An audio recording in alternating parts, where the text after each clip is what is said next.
Hi, my name is Gibson, and I'm the creator of the Personal Development School. This is your daily breakthrough video, and in this video, I'm going to talk to you a little bit about 5 key tips if your partner is anxiously attached. So, the very first tip is that it's really important to reassure this person frequently.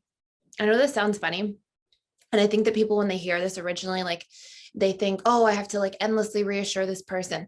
If you set the intention in a relationship, and I used to do this in anxious avoidant couples dynamics in couples counseling, when I worked with people one-on-one all the time or in couple sessions.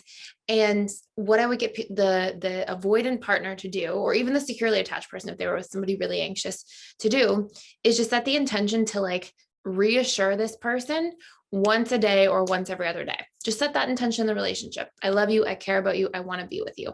I'm here for you. Just reassuring words, compliments, all these different things. And what we would find consistently all the time is that the more there was just a little bit of habitual and consistent reassurance, it was almost like the proactive way of preventing the anxious person from becoming really stressed out and then needy and feeling insecure and then anxious, which of course that person doesn't like to feel because their wounds are triggered. And the other partner feels like, oh, I'm not doing enough, or I'm not doing a good job, when the anxious person is feeling that way a lot of the time. So just by being habitual and intentional proactively, literally so many fights and arguments would just be minimized. Now, it's also obviously important for that person to work on their fears and their core wounds so they can expand and not have to get triggered all the time. But the partner can also be helpful in that process. Number 2, if you are thinking of a future with this person, let them know. If you really feel a lot of feelings, a lot of romance, even if it's a near future, hey, 2 months from now, let's go on vacation. Hey, next week, let's do this. Hey, next weekend, let's go on this kind of date. The more you're thinking into the future with them, feel free to share those things. That acts as a form of reassurance. And it's also a huge need for certainty that anxious, preoccupied individuals often have at a very deep and profound subconscious level. Number 3, be romantic. Do romantic things, do romantic gestures, even if you're 5 years into the relationship, 10 years into the marriage, 20 years into the marriage, whatever it might be. Take the time to do little romantic things. It's a validation for this person that you care for them, that you're thinking about them, and they really value these romantic dynamics. And it's a really personal strategy, personalized strategy for the anxious preoccupied that meets their need for love and connection. For love and connection for a fearful avoidant, it might be a deep conversation. Love and connection for anxious preoccupied, a really great strategy is a romantic gesture.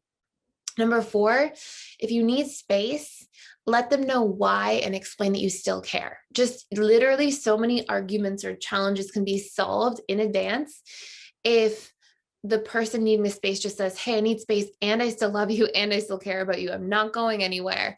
I just need that space to regulate. I just need that space to do my own thing, to sort of sit with my own thoughts and be with my thoughts, or whatever it might be according to the context of the situation.